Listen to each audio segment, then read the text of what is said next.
everyone, great to have you all here. Today is a big day. Kevin, will you... Now, as you all know, we take our people's air safety very seriously. Without these, we'd be breathing each other's air. But obviously they are very inconvenient. So...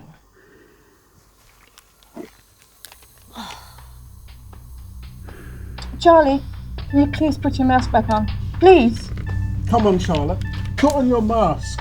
I know nothing's probably going to happen, but let's just follow protocol here. Everybody calm down, please. Don't worry.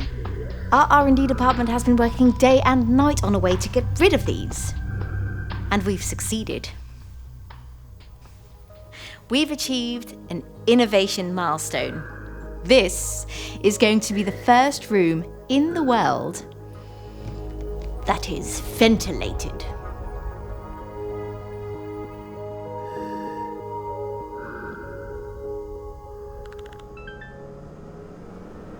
Please look up.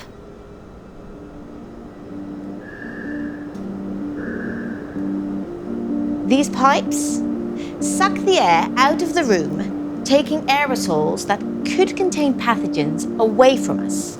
And they also bring in clean air for us to breathe. Come on, everyone, let's share this moment. Take off your mask. Come on.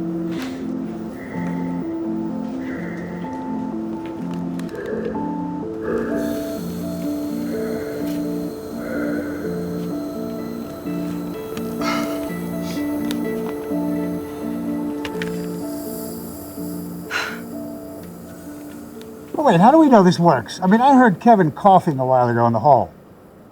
We found out that if we replenish the air in this room, it's almost just as aerosol safe as it is outside. See for yourself, John. It's safe. No, we're just throwing away heat. It's wasting energy. And why should we put our comfort before the future of the planet anyway? Fair point. And that's why we've installed a heat exchanger. It can recover up to 80 to 90% of the heat. Now, while some of you are still taking it in,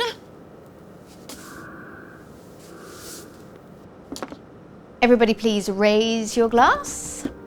A toast to this milestone. Yes. Good. Yes.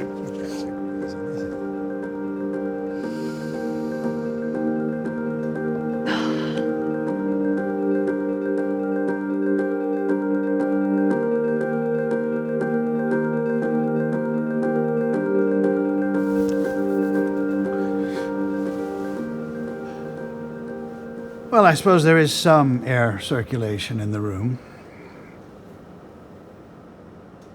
It is well known that respiratory infections can be transferred via pathogens in aerosols.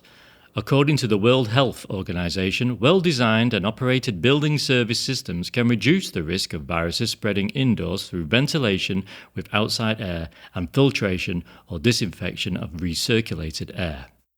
Clean air matters. It is essential that indoor air is sufficiently replenished through adequate ventilation and/or air cleaning. Please keep in mind that other measures matter too. For example, close proximity infection risk can be mitigated effectively with mask wearing.